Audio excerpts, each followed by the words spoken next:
வெகு சீக்கிரத்திலே உங்களால் அடக்க முடியாத காற்றுகள், உங்களால் சரி பண்ண முடியாத சில பிரச்சனைகள், உங்களுடைய சிந்தனைக்கு அப்பாற்பட்ட பிரச்சனைகள், உங்களுடைய பணத்தினாலும் உங்களுடைய பேச்சினாலும் உங்களுடைய முயற்சியினாலும் சரியே செய்ய முடியாத நிறைய பிரச்சனைகளோடு நீங்கள் போராடி கொண்டே இருக்கலாம். நீங்க வருத்தப்பட்டு கொண்டே இருக்கலாம். இது என்னுடைய கண்ட்ரோலுக்கு மிஞ்சி இருக்குது, இதை எதனாலையும் பண்ண முடியல, என்னென்னமோ நான் பண்ணி பார்த்தேன், ஆனா அதை சரி செய்யவே முடியல.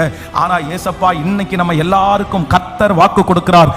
உங்களால் கண்ட்ரோலுக்கு மிஞ்சி இருக்கிற, உங்களால் கட்டுப்படுத்த முடியாத, உங்களுக்கு எதிராக இருக்கிற அந்த காற்றை கர்த்தர் அமர பண்ணுவேன் என்று கர்த்தர் வாக்கு கொடுக்கிறார். நம்புறவர்கள் கரங்களை தட்டி கர்த்தருக்கு மகிமை செலுத்துவோம்.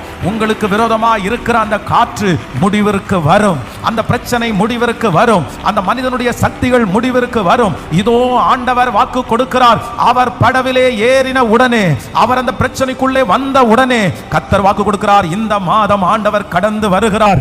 அந்த காற்று அமர போகிறது. அந்த காற்றை கர்த்தர் தம்முடைய கரத்தினாலே அடக்குகிறார். நீங்கள் பிரமிக்க போகிறீர்கள், நீங்கள் ஆச்சரியப்பட போகிறீர்கள். இதுவரையிலும் உங்களை தடுத்து நின்ற அந்த தடுப்பு சுவர் இதோ நான் பார்க்கும் போதே அது எடுக்கப்படுகிறது. அந்த காற்று என்கிற தடுப்பு சுவர் எடுக்கப்படுகிறது.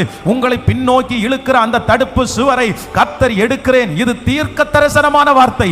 நம்புறவங்க எல்லாரும் கரங்களை தட்டி ஆமோதித்து, நல்லா ஆமோதித்து, இந்த மாதம் அது நடப்பதாக, பிரசங்கம் பண்ணி கொண்டிருப்பது நடப்பதாக.